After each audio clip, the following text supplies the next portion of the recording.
Saludos a todos, muy buenas y bienvenidos a Madridismo al Día. Vamos a hablar de, como decimos en la portada, de Kong y de Godzilla. Y esto no me lo he inventado yo de la nada. Tengo mucho talento, pero no tanto, ¿verdad? No tanto. Esto viene a reglón o a colación de una publicación que hizo Walter Eddy Tavares en referencia a Poirier y en referencia a la película que acaba de estrenarse hace pocos días, que es la de Godzilla y Kong. Y haciendo como una coña, como una broma, de que estos dos tíos van a estar peleándose, ¿no? Por, digamos, de alguna manera dominar, ¿no? Lo que son, pues la dimensión de monstruo, ¿no? La dimensión de ser unos jugadores monstruos dentro de la zona. O esa es la sensación que tuve yo. A lo mejor otros tenéis distintas opiniones al respecto.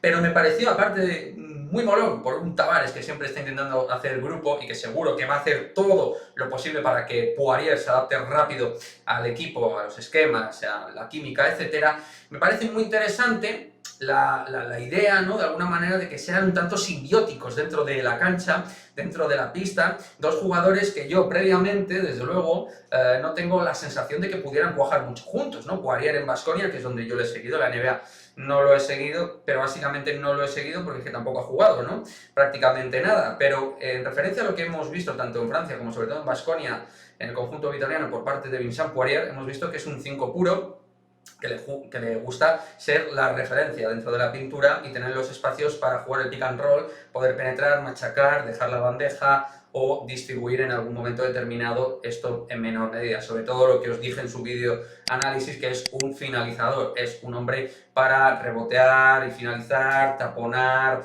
y en ese caso intimidar dentro de la fase defensiva, pero es un jugador que le gusta machacar, jugar el alley-oop, bueno, ese tipo de situaciones se siente claramente cómodo sin tampoco infravalorar sus movimientos de espalda, que sin ser de ardidas sabonis, ¿no? Por decirlo de alguna manera, son bastante pragmáticos y prácticos a la hora de dejar el gancho y el semigancho, como Tavares está empezando a hacer desde hace un tiempo. La idea es intentar conjugarlos de alguna manera, intentar hacer que puedan entrar en conexión, tanto Kong como Godzilla. Y creo que Pablo Lasso, que es un poquito el artífice que va haciendo la maqueta del equipo, va construyendo, va edificando y va reestructurando, desde la estructura básica va reestructurando y haciendo pequeños retoques y pequeños ajustes. Creo que uno de esos pequeños ajustes van también en ese sentido.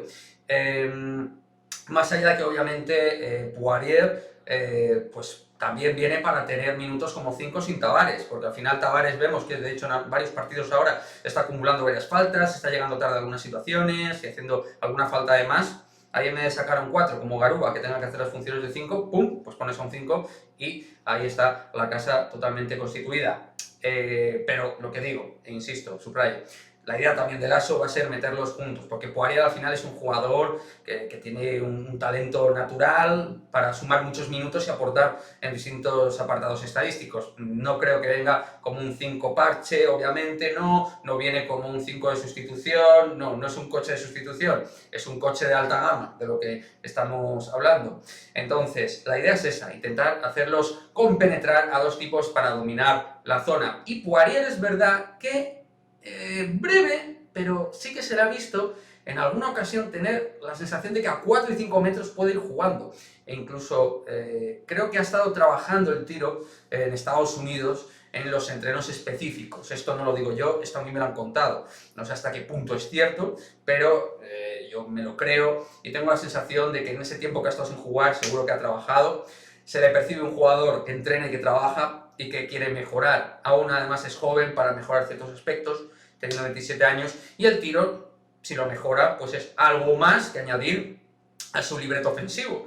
Por lo cual, y en resumen, vamos a ver bastantes minutos a Godzilla y a King Kong dominando las zonas de momento de la Liga Endesa. Y el año que viene seguro de la Euroliga, porque yo espero muchísimo de esta pareja de centers. Me gustaría que dejéis vuestros comentarios, a ver si pensáis lo mismo que yo, si realmente pueden jugar juntos, si no, si es una utopía, si Lasso lo va a utilizar como sustitución, si realmente en un momento determinado pueden jugar, pero modo si hay muchos lesionados dentro de la zona, dentro de la pintura y del puesto de 4 del Real Madrid. Dejadme vuestros comentarios, nos vemos en el próximo vídeo, adiós.